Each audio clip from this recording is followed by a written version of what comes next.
ابو لہب کون تھا؟ اس نے کیا کچھ کیا؟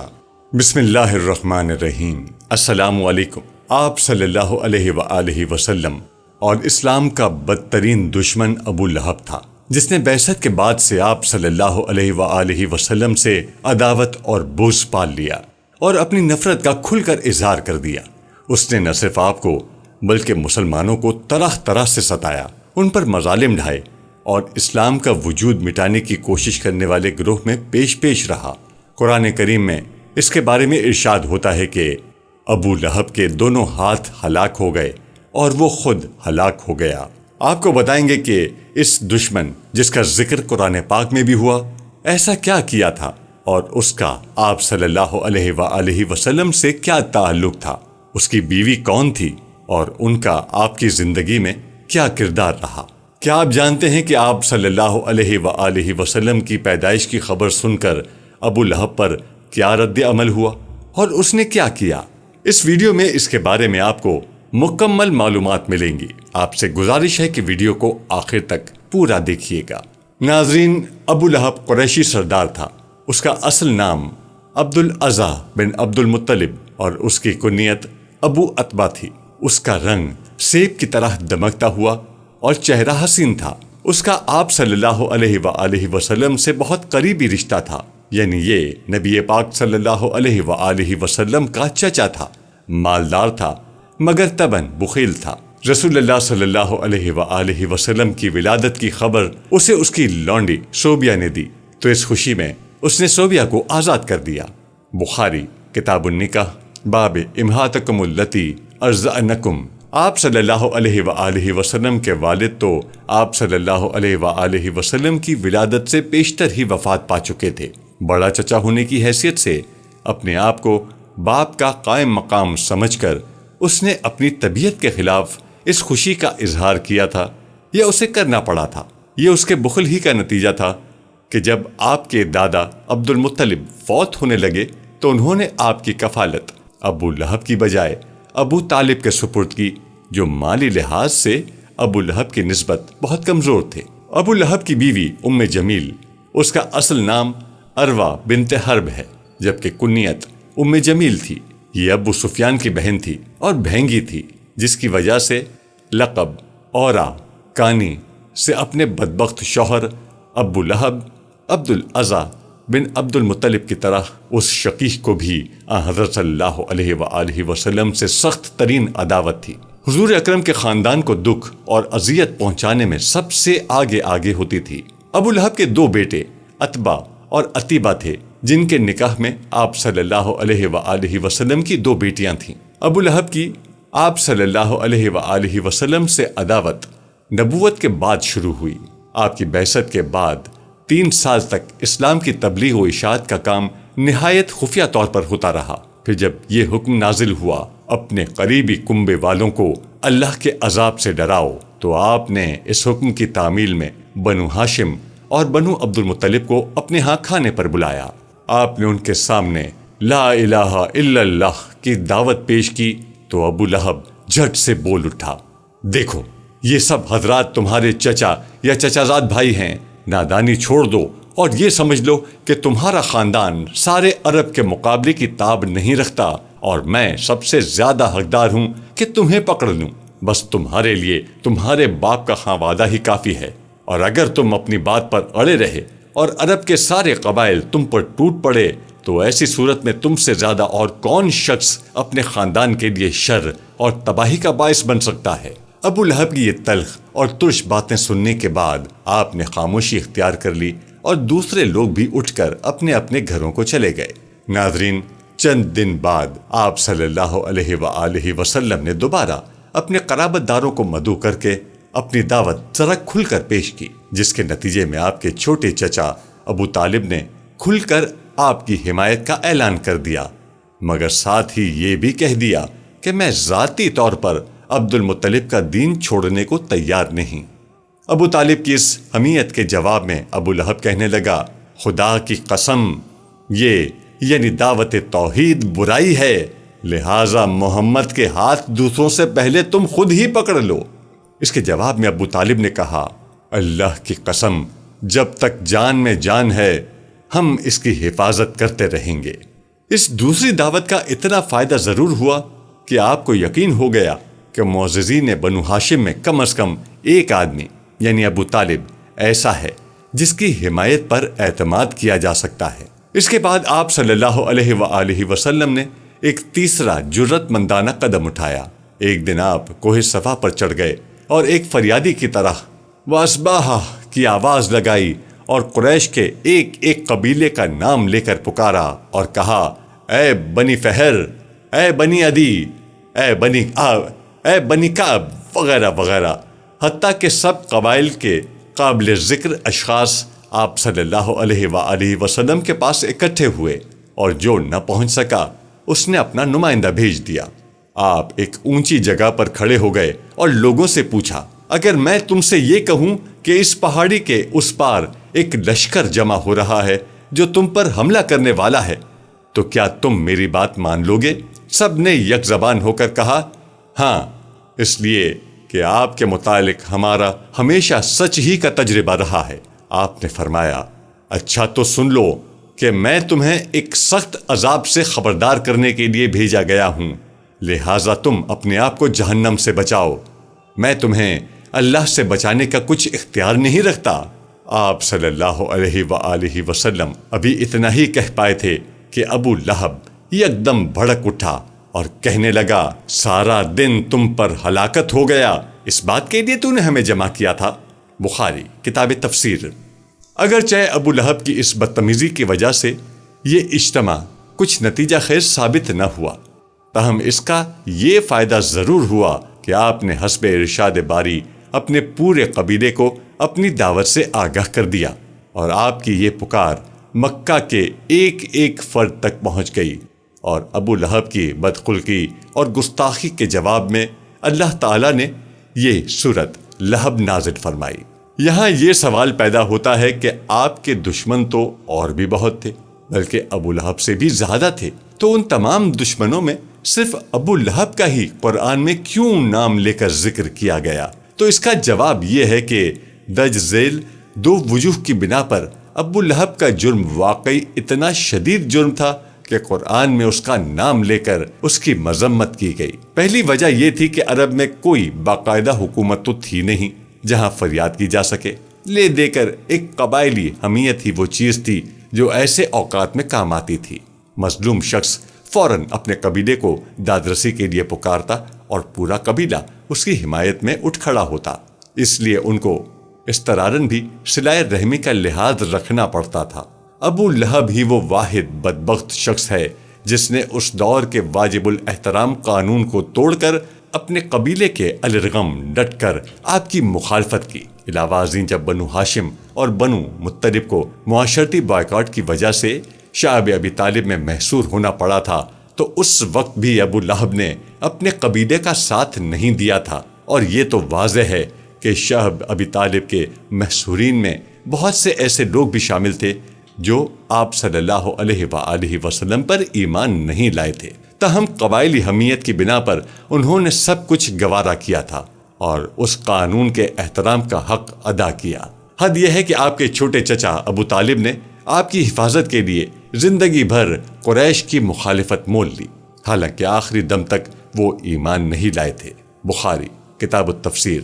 اور دوسری وجہ یہ تھی کہ اس قبائلی معاشرے میں چچا کو بھی باپ کا درجہ حاصل تھا، بالخصوص اس صورت میں کہ حقیقی والد فوت ہو چکا ہو۔ اس لحاظ سے بھی ابو لہب کو آپ کی حفاظت کا فریضہ بطریق احسن بجا لانا چاہیے تھا، خواہ وہ ایمان لاتا یا نہ لاتا، مگر وہ آپ کی حفاظت کی بجائے بغض و اناد میں اتنا آگے نکل گیا کہ اس کا شمار آپ کے صف اول کے دشمنوں میں ہوتا ہے۔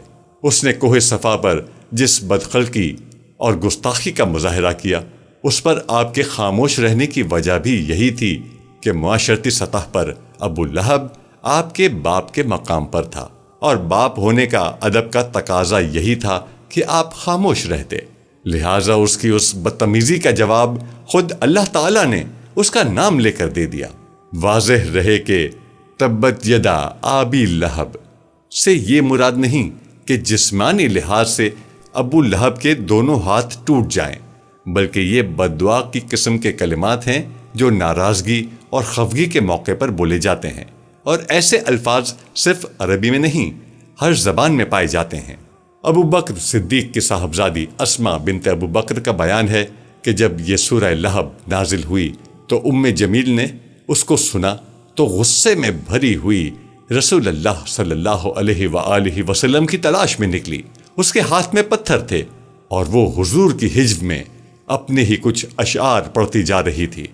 جب حرم میں پہنچی تو وہاں ابو بکر صدیق کے ساتھ حضور تشریف فرما تھے۔ ابو بکر نے عرض کیا، یا رسول اللہ، یہ آ رہی ہے اور مجھے اندیشہ ہے کہ آپ کو دیکھ کر کوئی بےہودہ حرکت کرے گی۔ آپ نے فرمایا، مجھے دیکھ نہ سکے گی۔ چنانچہ ایسا ہی ہوا کہ آپ کے موجود ہونے کے باوجود آپ کو نہ دیکھ سکی، اور اس نے ابو بکر سے کہا، میں نے سنا ہے کہ تمہارے صاحب نے میری حجب کی ہے۔ ابو بکر نے کہا، اس گھر کے رب کی قسم، انہوں نے تیری کوئی حجب نہیں کی۔ اس پر وہ واپس چلی گئی۔ ناظرین، اس کے بیٹوں عتبہ اور عتیبہ کے نکاح میں حضور پرنور صلی اللہ علیہ وآلہ وسلم کی صاحبزادیاں حضرت رقیہ اور حضرت ام کلثوم رضی اللہ تعالی عنہا تھیں۔ اس صورت کے نزول کے بعد ابو لہب نے ان صاحبزادیوں کو طلاق دلوا دی۔ عتبہ کا واقعہ بھی بڑا عبرتناک ہے کہ اس نے حضور پرنور صلی اللہ علیہ وآلہ وسلم کی شہزادی کو طلاق دینے کے ساتھ حضور پاک کی گستاخی بھی کی، جس پر سرور دو عالم نے اس کے لیے ہلاکت کی دعا کی۔ چنانچہ ایک سفر میں بڑی حفاظتوں کا انتظام کر لینے کے باوجود ایک شیر نے اسے پھاڑ ڈالا۔ ابو عمر بن عبد البر رحمۃ اللہ علیہ کہتے ہیں، دل اس پر مطمئن ہوتا ہے جو روایات تواتر کے ساتھ نبی کریم صلی اللہ علیہ وآلہ وسلم کی بیٹیوں کی ترتیب میں وارد ہے۔ وہ کچھ اس طرح ہیں: پہلی بیٹی زینب، اور دوسری رقیہ، اور تیسری ام کلثوم، اور چوتھی فاطمہ الزہرا رضی اللہ تعالی عنہم تھیں۔ رقیہ رضی اللہ تعالی عنہا کی شادی نبی کریم نے ابو لہب کے بیٹے عتبہ سے کی تھی، اور ام کلثوم رضی اللہ تعالی عنہا کی شادی نبی کریم نے ابو لہب کے دوسرے بیٹے عتیبہ سے کی تھی۔ اور سیرت میں آیا ہے کہ نبی کریم کی ان دونوں بیٹیوں کو ان کی رخصتی سے قبل ہی طلاق ہو گئی تھی، کیونکہ جب سورہ لہب نازل ہوئی تو اللہ کے دشمن ابو لہب نے اپنے بیٹوں کو انہیں طلاق دینے کا حکم دیا تھا۔ ابن عبد البر رحمۃ اللہ علیہ کہتے ہیں، مصعب وغیرہ اہل نسب کا کہنا ہے رقیہ رضی اللہ تعالی عنہا عتبہ بن ابو لہب کی بیوی تھی، اور اس کی بہن ام کلثوم رضی اللہ تعالی عنہا عتیبہ کی بیوی تھی۔ اور جب سورہ لہب تبت یدا ابی لہب نازل ہوئی تو ان کے باپ ابو لہب اور ان کی ماں نے دونوں بیٹوں کو کہا کہ محمد کی بیٹیوں کو چھوڑ دو، اور ابو لہب کہنے لگا، اگر تم محمد کی بیٹیوں کو نہ چھوڑو تو میرا سر تم دونوں کے سروں سے حرام ہے۔ تو انہوں نے دونوں کو طلاق دے دی۔ پھر عثمان بن عفان رضی اللہ تعالی عنہ نے مکہ میں رقیہ رضی اللہ تعالی عنہ سے شادی کی اور ان کے ساتھ حبشہ کی طرف ہجرت کی، اور وہاں ان کا بچہ بھی پیدا ہوا جس کا نام عبداللہ رکھا۔ اور عثمان رضی اللہ تعالی عنہ نے ان کی نسب سے ابو عبداللہ کی کنیت تھی۔ اور جب رسول کریم صلی اللہ علیہ وآلہ وسلم ہجری کے پہلے سال بدر جانے لگے تو ان کی بیٹی رقیہ بیمار تھیں، اس لیے عثمان رضی اللہ تعالی عنہ نبی کریم کے حکم سے پیچھے رہے، اور اس سال ہی رقیہ کی اسی بیماری کی وجہ سے وفات ہو گئی۔ پھر نبی کریم صلی اللہ علیہ وآلہ وسلم نے عثمان رضی اللہ تعالی عنہ سے ام کلثوم رضی اللہ تعالی عنہ کی شادی کی، اور ان کا نکاح 3 ہجری ربیع الاول کے مہینے میں ہوا، اور ان کی رخصتی جمادی الاخر میں اسی سال ہوئی، اور ان سے کوئی اولاد نہیں تھی۔ یہ 9 ہجری میں فوت ہوئیں، اور رسول کریم صلی اللہ علیہ وآلہ وسلم نے ان کی نماز جنازہ پڑھائی۔ رہا نبی کریم کی بیٹیوں کا ابو لہب کے بیٹوں سے شادی کرنے میں اشکال پیدا ہونا، تو اس اشکال کی کوئی وجہ سمجھ میں نہیں آتی، کیونکہ ابتدا میں مسلمان شخص کی کافرہ عورت سے اور مسلمان عورت کی کافر مرد سے شادی حرام نہ تھی، بلکہ یہ تو بعد میں حرام کی گئی، اور جب یہ آیت نازل ہوئی تو مسلمانوں نے کافر عورتوں کو چھوڑ دیا۔ فرمان باری تعالیٰ ہے، اے ایمان والو، جب تمہارے پاس مومن عورتیں ہجرت کر کے آئیں تو تم ان کا امتحان لو، دراصل ان کے ایمان کو بخوبی جاننے والا تو اللہ ہی ہے، لیکن اگر وہ تمہیں ایمان والیاں معلوم ہوں تو اب تم انہیں کافروں کی طرح واپس نہ کرو، یہ ان کے لیے حلال نہیں اور نہ ہی وہ ان کے لیے حلال ہیں اور نہ ہی وہ ان کے لیے حلال ہیں، اور جو خرچ ان کافروں کا ہوا ہے انہیں ادا کر دو۔ ان عورتوں کو ان کے مہر دے کر ان سے نکاح کر لینے میں تم پر کوئی گناہ نہیں، اور کافر عورتوں کی ناموس اپنے قبضے میں نہ رکھو، اور جو کچھ تم نے خرچ کیا ہو وہ مانگ لو، اور جو کچھ ان کافروں نے خرچ کیا ہو وہ بھی مانگ لیں۔ یہ اللہ کا فیصلہ ہے جو تمہارے درمیان کر رہا ہے، اور اللہ تعالی بڑے علم اور حکمت والا ہے۔ الممتحنہ۔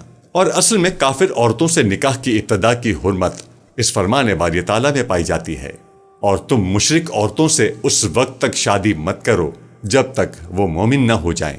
ان کے لیے کافر عورتوں میں سے صرف اہل کتاب میں سے یہودی اور عیسائی عورتیں ہی مباح کی ہیں، اور یہ اباحت بعد میں دجیل فرمان باری تعالیٰ میں بیان ہوئی۔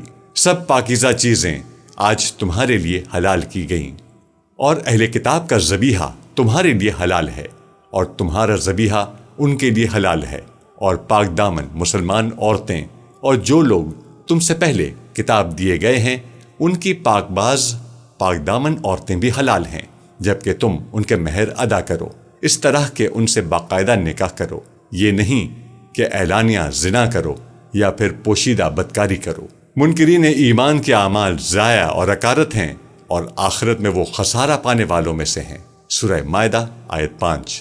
قرطبی رحمۃ اللہ علیہ کہتے ہیں، کفار مرد مسلمان عورتوں سے اور مسلمان مرد مشرک عورتوں سے شادی کیا کرتے تھے، پھر اس آیت میں اسے منسوخ کر دیا گیا۔ چنانچہ عمر بن خطاب رضی اللہ تعالی عنہ نے اس وقت 2 مشرک عورتوں کو مکہ میں طلاق دے دی۔